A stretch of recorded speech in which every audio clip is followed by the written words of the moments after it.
Assalamualaikum students. Today is our second lecture of biology, which is on page number 68. इसमें बेटे आपने just कुछ चीज़ें मार्क करनी है जो आपके ऑब्जेक्टिव पॉइंट ऑफ व्यू से इम्पोर्टेंट है। इसमें आपके स्मॉलेस्ट सेल्स का, बल्किएस्ट सेल्स का और लॉन्गेस्ट सेल का साइज बताया हुआ है, और बाकी ऑलमोस्ट जितने सेल्स आते हैं वो इन एक्सट्रीम्स के सेंटर में आते हैं। अब आपने इसमें क्या लर्न करना है, the smallest cells are bacteria. जो सबसे स्मॉलेस्ट सेल है वो बैक्टीरिया का है, और उस बैक्टीरिया का नेम क्या है, माइकोप्लाज्मा, और उनका साइज क्या है, बिटवीन 0.1 माइक्रोमीटर टू 1 माइक्रोमीटर। अब देखें इसमें आपके 2-3 क्वेश्चंस बन रहे हैं।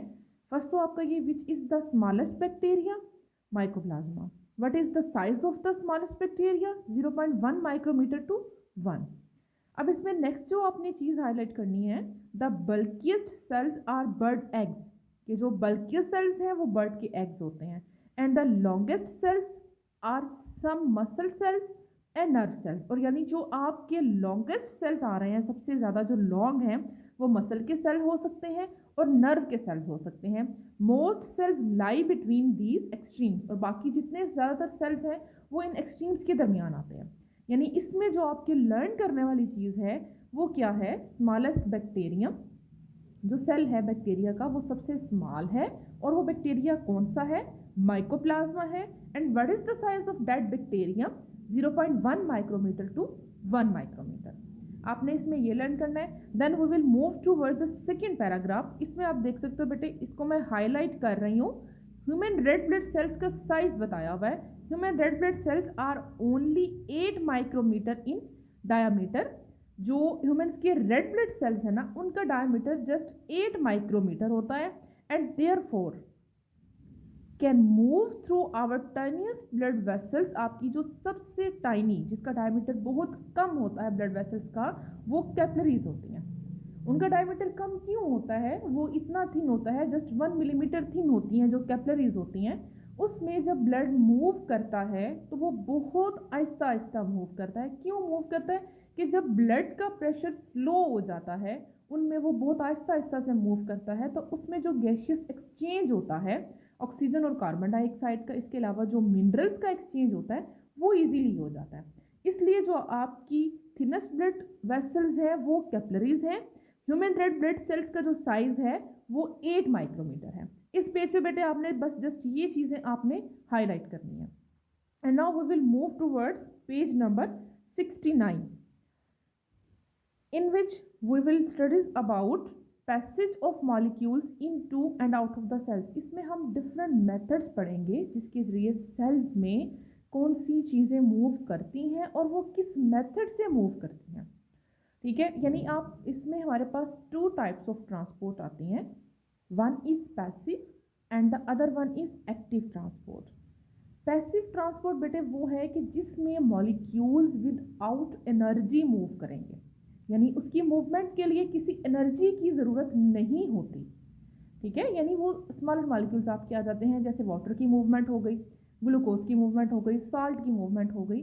मीन्स जो आपके स्मॉलेस्ट मॉलिक्यूल जब वो सेल के अंदर जाएंगे और सेल से बाहर आएंगे तो उसमें जो ट्रांसपोर्ट इन्वॉल्व होता है वो हमने स्टडी करना है। जो स्मॉलेस्ट मॉलिक्यूल के लिए यूज़ होगा वो कौन सा है, जो लार्जेस्ट मॉलिक्यूल्स के लिए यूज़ होगा या चार्ज मॉलिक्यूल्स के लिए होगा वो कौन सा पैसेज है। मेन हमारे पास इसकी 2 टाइप्स आती हैं। One is passive transport. Passive transport में हमें किसी एनर्जी की ज़रूरत नहीं होती, जबकि जो एक्टिव ट्रांसपोर्ट होता है ना, उसमें हमें एनर्जी की ज़रूरत होती है मॉलिक्यूल्स को मूव करने के लिए। अब आप देखो बेटे, यहाँ से आपका स्टार्ट होगा, cell membrane are called semi permeable membrane. ये बेटे जब हमने स्टार्ट में सेल मेम्ब्रेन का टॉपिक पढ़ा था, हमने उसमें ये पढ़ा था कि सेल मेम्ब्रेन भी सेमी परमिएबल मीन्स क्या होता है कि इसमें से कुछ मॉलिक्यूल्स गुजर सकते हैं, कुछ नहीं गुजर सकते। जो मॉलिक्यूल्स गुजर सकते हैं वो कौन से हैं, जैसे कि स्मॉलेस्ट मॉलिक्यूल्स जो है वो इजीली सेल मेम्ब्रेन के पोर्स में से गुजर जाएंगे। ठीक है, सेल मेम्ब्रेन का फंक्शन क्या है, maintains equilibrium inside cell as well as outside by exchanging matter with cell's environment according to their needs. अब सेल मेम्ब्रेन का बेसिकली क्या फंक्शन है कि आपके सेल का जो इक्विलिब्रियम है उसको मेंटेन रखता है। इक्विलिब्रियम मीन्स क्या है, अगर आपके जो वाटर है, साल्ट की जो कंसंट्रेशन है वो आपके सेल के अकॉर्डिंग है या नहीं। इसके कॉमन से एग्जांपल मैं आपको ये दूंगी।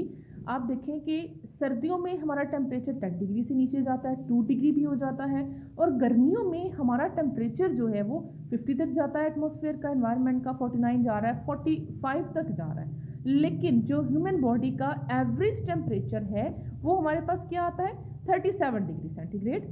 ये चीज़ें मैं आपको क्लास में भी कई दफ़ा बता चुकी हूँ कि 37 डिग्री सेंटीग्रेड ह्यूमन बॉडी का नॉर्मल टेम्परेचर होता है। मीन्स अगर हम इसको फ़ारेनहाइट में देखें तो 98 फ़ारेनहाइट होता है।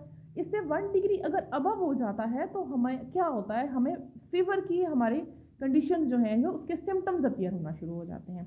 तो इट्स मीन दैट कि हमारी बॉडी अल्लाह ताला ने इस तरह की बनाई है कि बाहर कोई भी फ्लक्चुएशंस है एनवायरनमेंट में, आइदर टेम्परेचर ज़्यादा हो रहा है या कम हो रहा है, ठीक है, हमारी बॉडी का टेम्परेचर क्या है वो 37 पे मेंटेन रहेगा। इसी तरह हमारे जो सेल्स के इंटरनल फंक्शंस हैं, सेल्स का जो सारा एटमॉस्फेयर आता है उसका इंटरनल, वो भी ऐसे ही मेंटेन होता है। अगर फॉर एग्जांपल आपके सेल में वाटर की कंसंट्रेशन ज़्यादा हो गई है तो वो सेल मेम्ब्रेन के पोर्स से एक्स्ट्रा वाटर जो है वो सेल से बाहर आ जाता है। अगर उसमें सॉल्ट की कंसंट्रेशन ज़्यादा हो गई है देन सॉल्ट जो है वो डिफ्यूज होकर सेल मेम्ब्रेन से बाहर आ जाता है। तो बेटे हमने इसमें यही डिफरेंट टॉपिक्स पढ़ने हैं कि जिसमें सेल मेम्ब्रेन में से डिफरेंट मॉलिक्यूल्स सेल के अंदर आते हैं और सेल के बाहर जाते हैं, ठीक है। मेन पर्पस हमारा क्या है कि हमने जो सेल का इंटरनल एनवायरनमेंट है हमने वो मेंटेन रखना है, ठीक है। अब बेटे आपने इसको आपने लर्न करना है सेल मेम्ब्रेन से। सेल मेम्ब्रेन जो है ये क्या है, सेमी परमिएबल मेम्ब्रेन है, ठीक है, और इसके अलावा ये क्या करती हैं, इक्विलिब्रियम को मेंटेन रखती हैं, ठीक है, ताकि सेल्स जो है अपने फंक्शंस परफॉर्म कर सके, ठीक है। अब सेल मेम्ब्रेन ये इक्विलिब्रियम कैसे मेंटेन रखती हैं, इसमें डिफरेंट प्रोसेसेस हैं।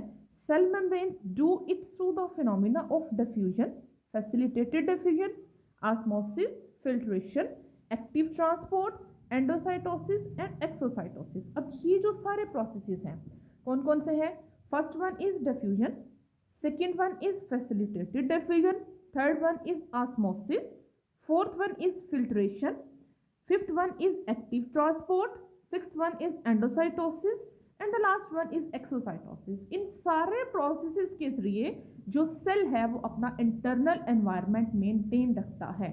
वो will discuss each of them one by one.